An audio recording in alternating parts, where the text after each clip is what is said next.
As I said, him is me. That's P.Weezy, 2 E's, 1 Z. Please don't ask me why. It's been that way and it's gonna stay that way. But by the way, I got my homegirl Bre-z in the building. What's cracking, Bre-z? What's happening, P.Weezy? What's going on? Long time no see. Why do I feel like I'm more excited about this interview than you are? You have to be just as excited as I am. No, I am. I'm excited too because this make I think maybe the third interview that I done did since my return back on the music scene. So returning to Mac. The Mac is back. Yes, I am excited. So yeah.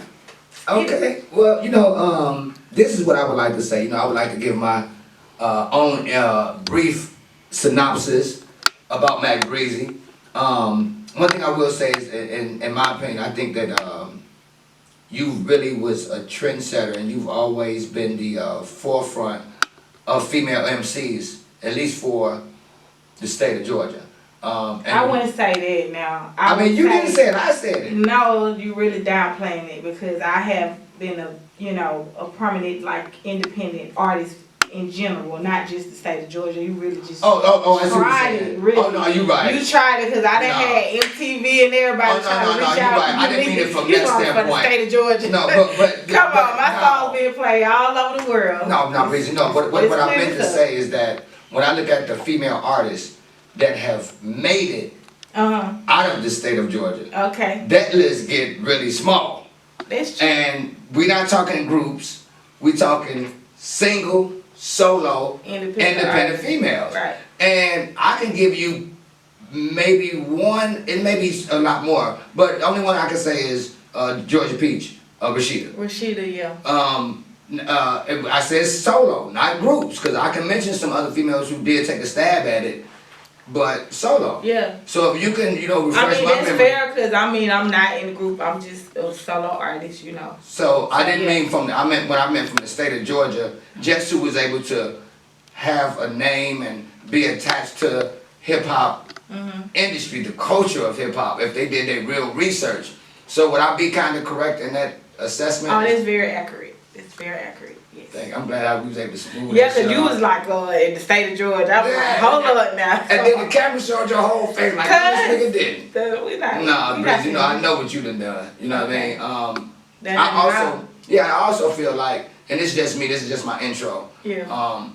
I feel like, I'm not taking any shots, I'm not dick riding, I'm not clout chasing, but I also feel like before there was a Nicki Minaj, there was a Bre-z. And I said this recently to a guy, a lot of the cats that came out of Georgia, man, I'm not taking shots at y'all, but y'all never put no women to be in a position of power to where they could have blew up. Like, the only reason why, if you look at the history of female hip-hop, Yo-Yo had Ice Cube, MC Light had Heavy D, Trina had Trick, Remy Ma had Fat Joe, Lil Kim had Biggie, and I just feel like, the men of hip hop, they kind of, in my opinion, I think they let the ladies down because they was in a position to open up. And I don't want to say any specific artists because, I mean, the proof is in the pudding.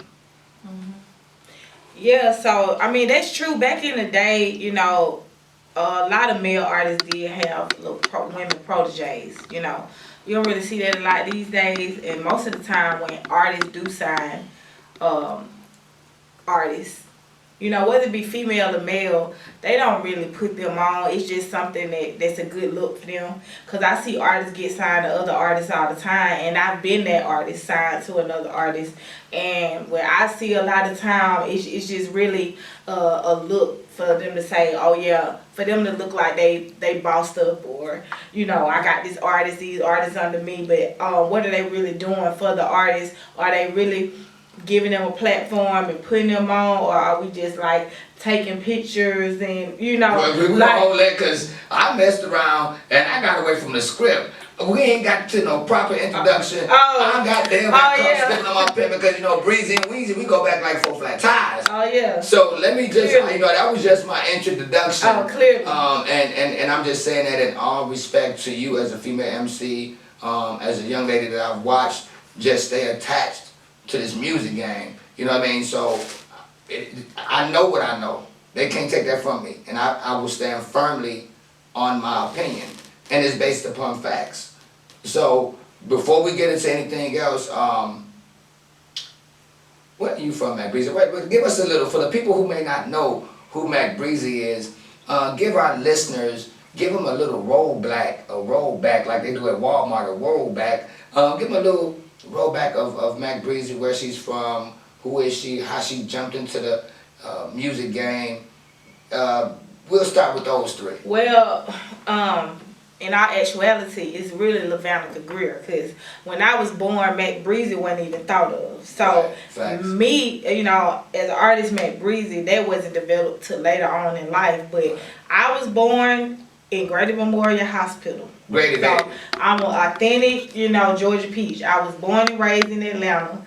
I was born in Greater Memorial Hospital in 1987. Okay. So I've been here. When they say you flew here, I grew here, like, for real. That's real. Like, I'm really from Atlanta, not the outskirts, like not the country, not the east side. not. A lot of people think I am from the east side because I went to school. I went to high school on the east side. I actually went to middle school on the east side too.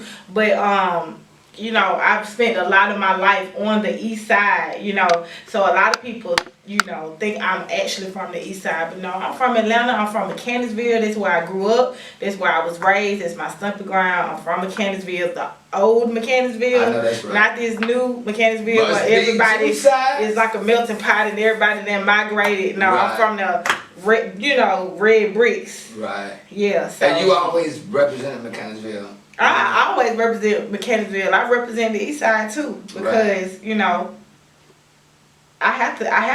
Right, you know, no, that's real. I did my thing on the east side. I mean, just when it comes to Atlanta, like, period. First of all, I traveled at a very young age. I got my start at a very young age, so I done been all over the place. But when it comes to Atlanta, like, most definitely, I put my city on. When it comes to female rappers, I was doing big things at a very young age. Right. So I represent Atlanta, the west side, Zone 3, Mechanicsville, all the way to the east side, Zone 6, all of that. So, and that's real. You know, I think the first time I met you, we was actually in Ben Hill.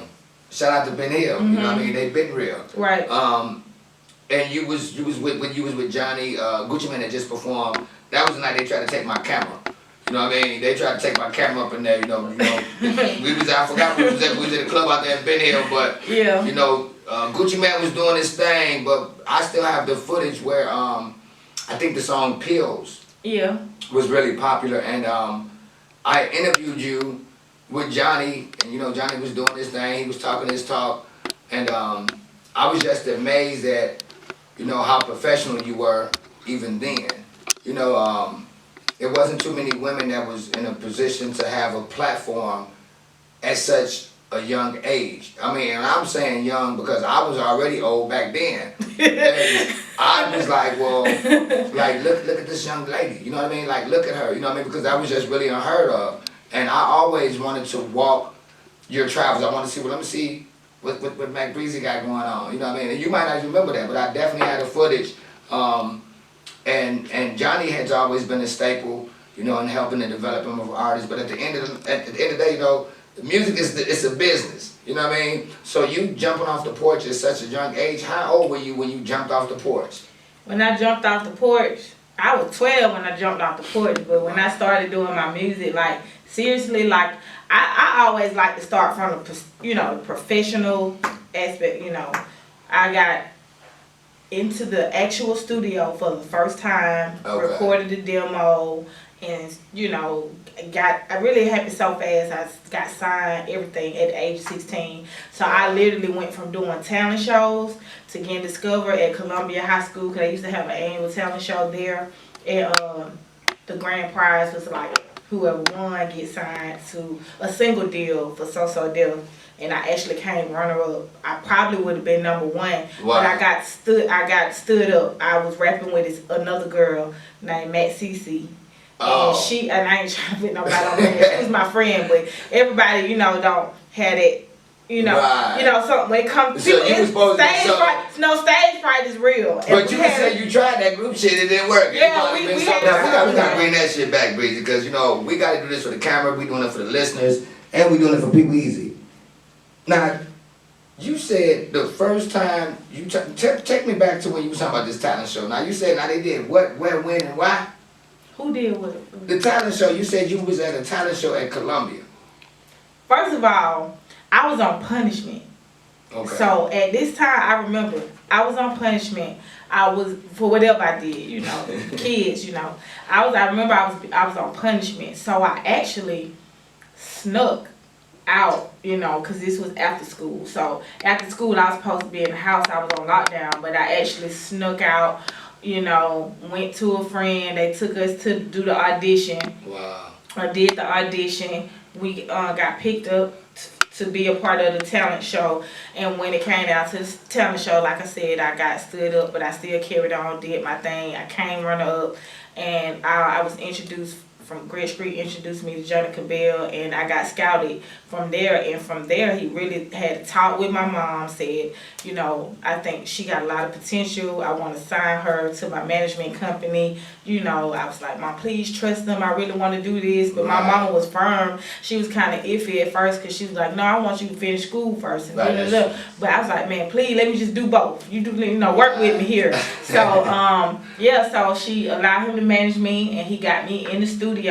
I recorded this song called Ready to Nuck, which is my first single, and then my second single I recorded, y'all done crump me up. I recorded that, and that ended up being my main single. That was my first song that I actually had on the radio, like in rotation in all the southern markets. I was getting bookings all over the southern region.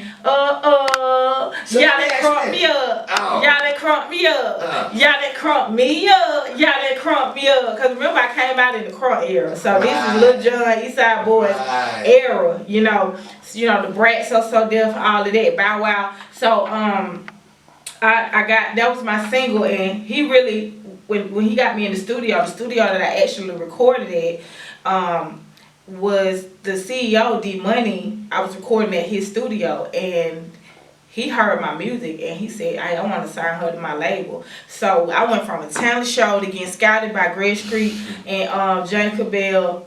Instantly went in the studio, recorded songs professionally for the first time, end up getting signed to an independent label. Next thing you know, I'm on the road opening up for major artists like Young Buck and Slim Thug, like Crime Mob, Lil Scrappy, all these people. That's crazy. Rashida, we all touring together, and at 16 years old. How old was you? 16. Or maybe I was 15. Wow. But I just know by the time I had music out and touring, I was 16. I might have been 15. You started to understand what was really going on. Yeah, so yeah. So how was that being a 16-year-old, going on tour, being recognized, being able to travel, having to be an adult in a child's mindset or body?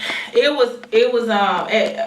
was so unreal. Like, it was a dream, because this is something that I used to like.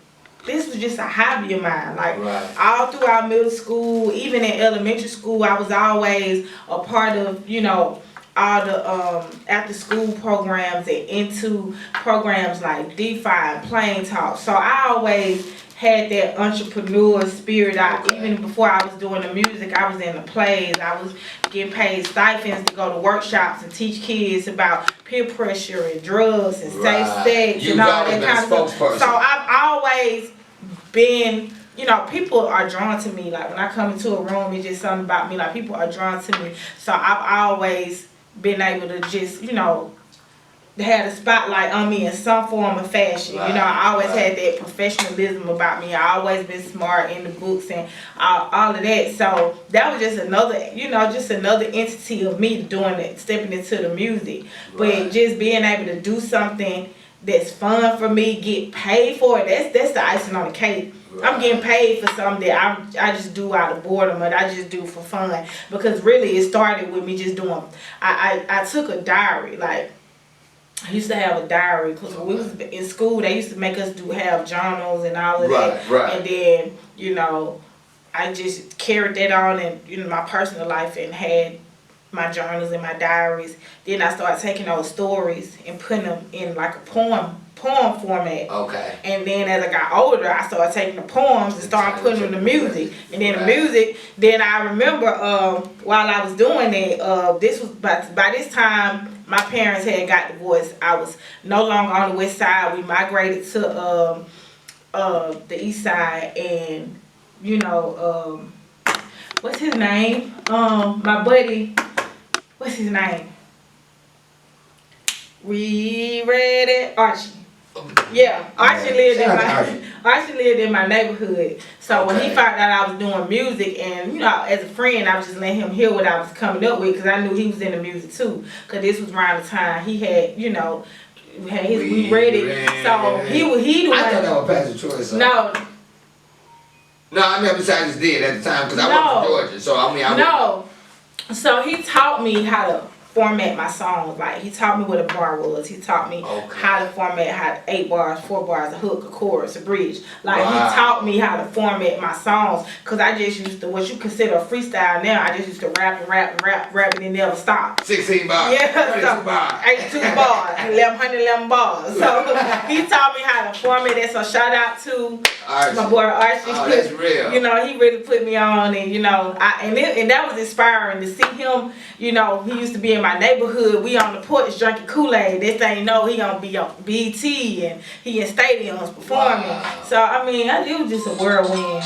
It was just a whirlwind. You know, I mean, like, but he was older than you, I would imagine. Just a little older. Oh, really? Yeah. Oh, just a little older. I don't know how much older. I can't really. I don't know what year he was born. Oh, but he was only a couple of, like, maybe I want to say.